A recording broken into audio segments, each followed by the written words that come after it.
So, the profoundness of the mystery unfolding, never knowing what will be said, what will be done, just uncovering itself while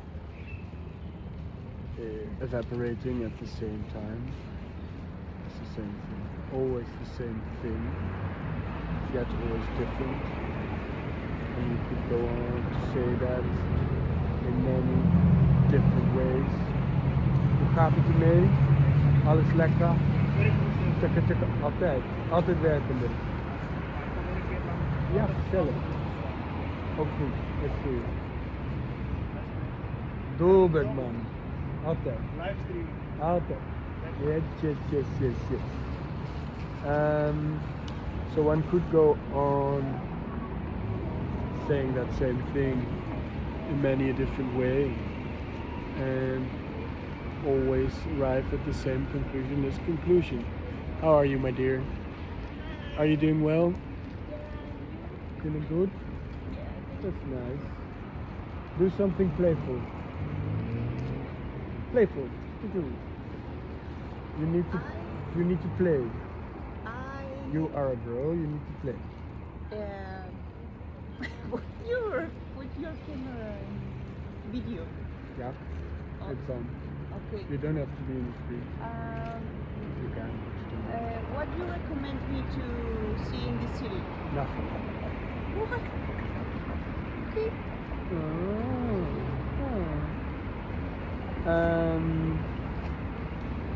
So that is the greatest thing, nothing. It needs to be said. The word itself implies that it is non-existent, but perhaps the base for existence is its opposite, non-existence. Like for instance, the ability to have a bike somewhere anyway is for also to have the possibility for the condition to have no bike, so that there is a no bike zone where now a bike can appear in, for the space to be there, for matter to arrive and move. So we always need the anti-version of whatever we would like to manifest or experience or have in the reality. And this anti-phenomenon is, in its deepest sense, always the omission of that very thing. Which is nice, and all that I'm saying right now is pointless and meaningless. And in a way not in the sense that you would interpret that through a normative mind, if there's such a thing at all.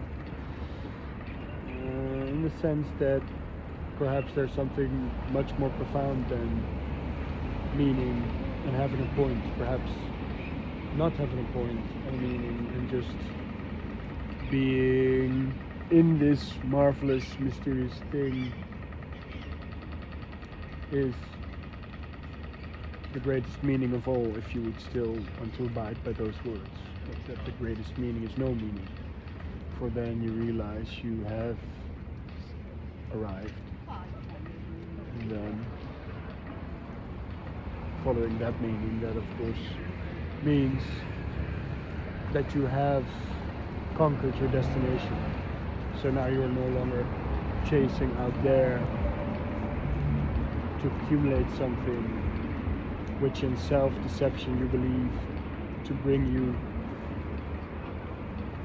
some form of happiness, joy, peace, that you then secretly hope will be lasting, which it won't bring you. One of the reasons why is that the whole construction of it is the psychological loop where in and of itself it's constructed to make you believe that by chasing something you will get something, whose starting point is the idea that you're in lack and you have to do something and then you will get it, but then you're reinforcing the idea that being where you are is not good enough, and as long as you're invested in that, believing in that, then of course you will always be in belief and perhaps the experiential sensation that being here is not enough. Going back to the earlier sad thing is that you are also allowed to realize that you have arrived, like literally. Like you have arrived, you are here. Beyond arrival, you are here. With all this glorious creation, whatever it might be. Words are never enough. And then it's like, I not only have inherited the kingdom of God, I'm one with the kingdom of God. For all of my perceptions are unified with me from this space of awareness. This arises in an experience. So without even trying, I give rise to the entire world. Actually, it is instantiated already. It's not something that needs to be brought forth. Without effort, I'm sitting here and all of this is moving. If I would take it from the idea of a psychology, it's like right now neurotransmitters are firing, signals are being fired through this brain, and that is not correlated but directly intertwined and connected to the things moving it. To the extent that you start to see, if you follow, that they are entirely one. So, as a matter of fact, I am the one moving those cars and those people and everything that happens here without actually needing to lift a finger. Like, I can. But whatever I do, whatever random movement I make, it always aligns with the totality. Like whatever I do, so doesn't matter. Whatever happens and moves each other. Unlinked, completely connected. Completely influencing each other, yet dancing freely in and of their own accord. And then in the weirdest way, that is the same thing, somehow. For it is the same thing reflecting itself to itself. In many versions, yet one. This is one.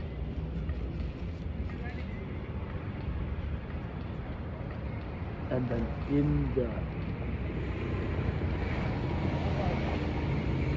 even in the perceived split, they are all in their own sovereign place, mirroring each other completely.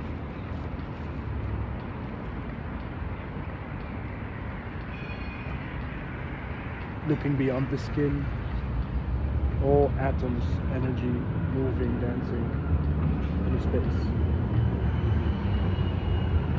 Like anybody could do any kind of movement, and from a place of identification and separation, you know, oh, that movement is more awesome than that. But essentially, like, the car is moving energy. My hand is moving energy. These people talking and what comes out, moving energy. It's moving energy, And in some way, you can ask what I'm doing. You can also walk further. That's what I would like. Both choices, no, both outcomes the same, no difference. And in a weird way, like everything, every movement somehow is a catalyst for all the other movements. And yet again, all aspects are sovereign within that. So they both are one stream that is uninfluenced because it's one. And in that stream there is the possible perceived reality of many aspects and particles built out of one another.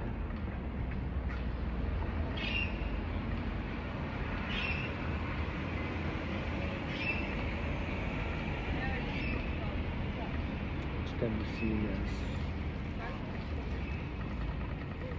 agents moving at their own volition, but ultimately they are most likely not, or maybe they are. I don't know. I really don't know.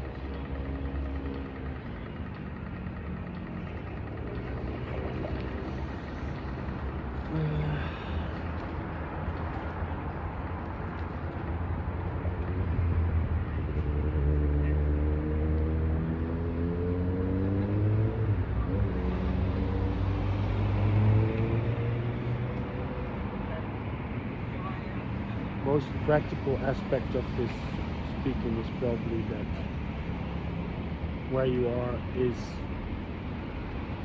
the unimaginable richness of life. Right. Lady, how have you been?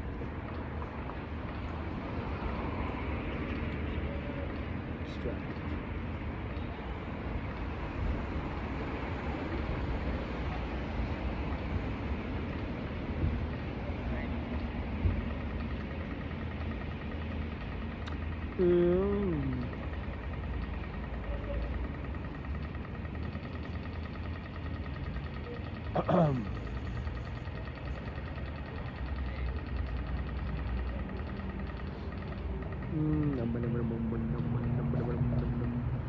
To be